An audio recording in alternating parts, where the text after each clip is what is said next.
I was at work in Cherubusco at the time. I wanted you to tell this part of the story. And I had a guy that I'd worked with for several years, and he was a Mason. And he came up to me and he said, you ever thought about being a Mason? And I'm like, yeah, I've been really intrigued and interested in it. And he said, are you strong in your faith? And we all have stories that are different, and I think this one was a little different.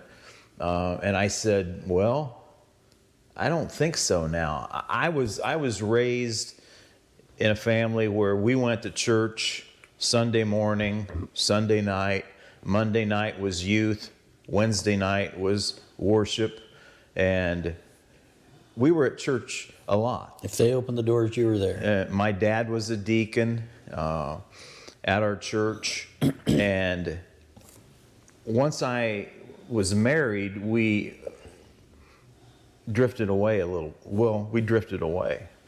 And my wife was raised, and she didn't go to church. She's a believer, but she didn't go into a building. And so I went home and I said to her, what did he say to you when he answered? said, well, when you're strong in your faith, come see me.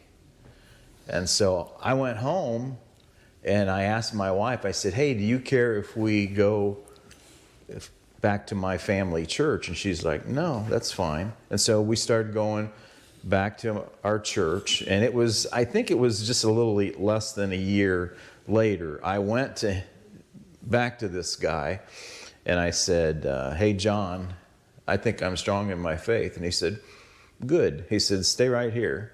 And so probably had it in his desk for a year. He did. He had it in his desk and he gave it to me, and that was the start of it. And I remember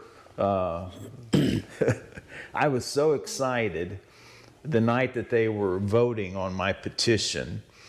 I went and I was just driving around the block at the lodge. I'm surprised the police didn't stop me, because wondering what I was doing. One-way I street. don't know what I was trying to.